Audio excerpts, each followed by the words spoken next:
Este trabajo que vamos a presentar constituye un resumen de la tesis doctoral que fue presentada a finales del año pasado. Están dos de mis evaluadoras aquí, la doctora Mayra León y la doctora Joselena Zubarán. Y es una propuesta de investigación, como su nombre lo indica, que apunta hacia la historiografía musical, específicamente la revisión de las fuentes. Estamos proponiendo un abordaje de fuentes inéditas, en este caso las llamadas placas aladas, desde una perspectiva decolonial. Básicamente porque tenemos la necesidad, o creemos que ellas permiten, un relato historiográfico completo, y nos referimos específicamente a la historia de la música. Y una vez hecho esto y puestas en relieve estas placas aladas, eventualmente hacer una reapropiación patrimonial de estos instrumentos musicales líticos. Y esto es así porque, como saben, la historiografía de la música en Venezuela comienza con la conquista, y los registros que tenemos son las observaciones de los conquistadores, del momento que vivieron y de aquellos elementos por los que estuvieron en contacto. La metodología, como hemos dicho, tiene una perspectiva decolonial. Estamos utilizando categorías epistémicas correspondientes a la decolonialidad, que hemos llamado los epistemes del sur. Particularmente dos metodologías que son denominadas la sociología de las ausencias y la sociología de las emergencias, precisamente porque esto nos permite, en el caso de la sociología de las ausencias, la continuidad del pasado inconcluso, y por otro lado, la emergencia del presente incumplido, porque estos instrumentos pues, pueden ser reincorporados a nuestra actualidad.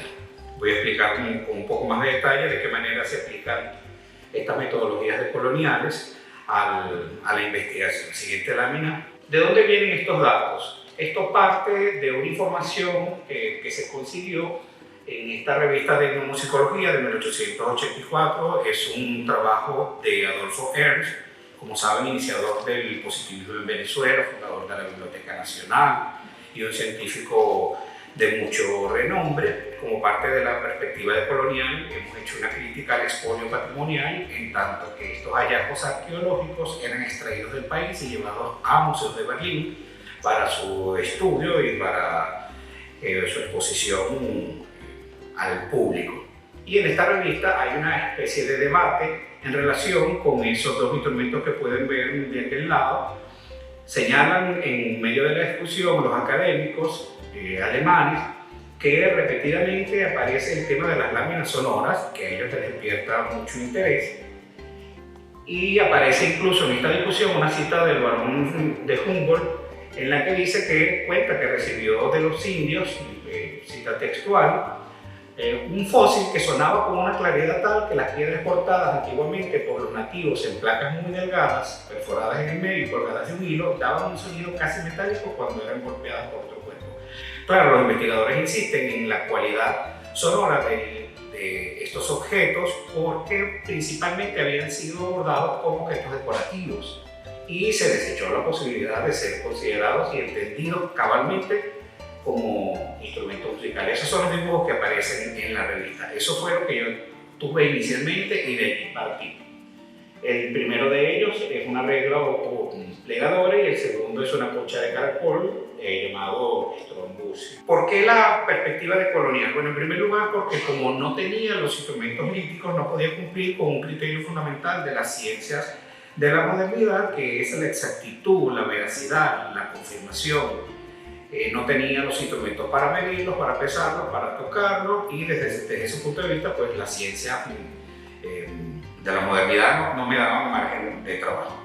De manera que echamos mano de unas opciones, de una opción que da las epistemologías decoloniales, que es el pensamiento fronterizo. Aprovechar de la ciencia todo aquello que puede constituir un camino o un aporte para la construcción de nuevos saberes con perspectiva decolonial, y eso fue lo que hicimos.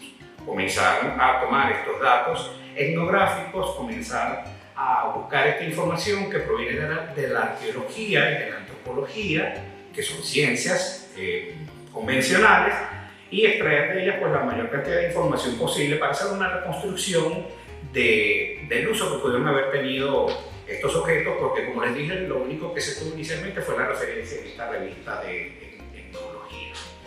Entonces van apareciendo unas representaciones gráficas de las placas aladas en algunas figurillas antropomorfas, como las que pueden ver allí. Lo que tienen en el pecho, que quizás no se alcanza a ver, es un dibujo de placa alada, lo que nos devuelve al uso decorativo de la placa, pero no nos exime de la posibilidad de insistir en el uso sonoro musical.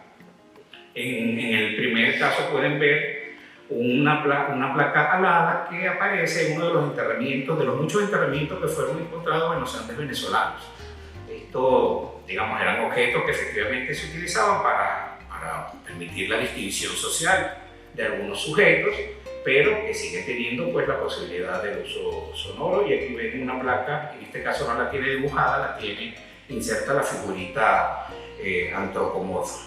La categoría epistémica que utilizamos, que propusimos en esta tesis doctoral, fue el paisaje sonoro ancestral, una mezcla de otras categorías de estudio, como son el paisaje sonoro y el paisaje ancestral. Hicimos una mezcla de estos conceptos precisamente para proponer la restitución de ese paisaje sonoro ancestral. Es decir, teniendo ya estas referencias a los instrumentos, construir ese paisaje sonoro en el que pudieron haber sonado aquellos instrumentos, qué utilidad pudieron haber tenido, cuáles son los usos y significados que tuvieron. Por supuesto, echamos mano de la información histórica, de las condiciones geográficas donde se generaron. Tomamos una región en específico, que fue la del lago de Valencia, y vimos que hay una coincidencia entre los objetos líticos encontrados allí y los encontrados en los Andes. Determinamos unas zonas de circulación de estas placas aladas y gracias a esto pudimos hacer una reinterpretación del uso musical que tuvieron, echando mano de lo que nos permiten las epistemologías decoloniales: la intuición y la imaginación creadora. Es decir, con estos datos en la mano, ahora sí, darle rienda suelta a la imaginación, porque desde la perspectiva decolonial, la imaginación es una forma válida de producir conocimiento. La intuición es una forma válida de producir conocimiento. Por eso les decía al principio que no cabía este trabajo por la vía de la ciencia convencional, de las epistemis científicas, y acudimos entonces a la perspectiva decolonial.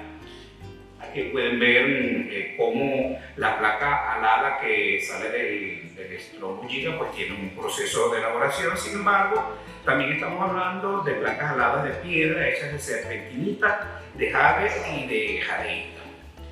Es importante señalar que cuando estos objetos salen de las piedras grandes, traen consigo la magia que portan, de acuerdo con las interpretaciones de los pueblos originarios, alrededor de los cuales aparecieron estos instrumentos. Pues efectivamente la piedra tenía un valor sagrado, un valor mágico, y cada vez que se partía, ese valor mágico se iba con los fragmentos. De manera que estos instrumentos líticos tenían también un uso sagrado. Solo para que tengan un ejemplo de algunas de las placas, posteriormente pues fuimos consiguiendo imágenes. Como verán, casi todo esto está fuera del país. Es importante decir que la datación de estos instrumentos es del 800 a.C. y del 1500 después de Cristo aproximadamente. Es un margen bastante grande, con lo que tengo que decir con sinceridad que esto no formó parte del exterminio de los conquistadores. Estos instrumentos ya no existían, no estaban visibles cuando llegaron los conquistadores europeos. Ya hacía mucho tiempo que habían dejado de utilizarse. Donde hay un nuevo epistemicidio cuando emergen gracias a las ciencias de la arqueología y de la antropología, y se los llevan otra vez. Y además la gente que los manipuló no entendió que tenían un uso musical porque no tenían la formación para eso. La siguiente lámina, bueno, solamente algunos ejemplos más elaborados de este tipo de instrumentos líticos. Siguiente lámina. Y el segundo momento, la segunda metodología, que es la emergencia del como presente incumplido, propone que la piedra como fuente de sonido, como fuente de producción sonora, puede ser incorporada en las prácticas artísticas actuales. Estos son solo como unos ejemplos extremos de creadores contemporáneos, que son esculturas sonoras con las cuales se hicieron conciertos Estos son pues, unos instrumentos que aprovechan el tema de la sonoridad de la piedra, pero puede haber también algunas otras formas de reelaboración de estos materiales y su inclusión en proyectos artísticos, en proyectos musicales. Y en el caso de la plástica, podemos ver cómo es posible también una emergencia hacia el presente del objeto. En este caso se trata de una placa encontrada en el lugar donde fue construido el Aeropuerto Internacional de Maiquetía, y entonces seguramente algunos recordarán este logo. Pues este logo es un logo que parte de una reinterpretación de estas placas aladas, ¿no? Es una manera también de hacerlas emerger del presente. Para las epistemologías del sur esto es suficiente para que ese presente inconcluso pueda continuar a través de la emergencia de estos objetos. Unas reflexiones finales. La necesidad de mirar críticamente los hechos del pasado desde perspectivas como la perspectiva decolonial para un abordaje más completo y más honesto de la historiografía musical venezolana, y el reconocimiento de las distintas formas de transmisión de saberes. Siguiente lámina. Y estas dos últimas, pues el estudio de las formas decoloniales, su incorporación progresiva como una estrategia más, y que esto pueda servir a los programas del sistema, por ejemplo, por la accesibilidad y por lo que significa en términos de reapropiación patrimonial. La posibilidad de incorporar esto en programas locales permitiría efectivamente una comunión directa con esa historia y ese pasado de cada uno de estos pueblos, de estas locaciones, tal como señala el maestro Abreu cuando dice que en la cultura subyace nuestra esencia, la identidad profunda, porque el maestro sabía que a partir de la identidad todo era posible. Muchísimas gracias.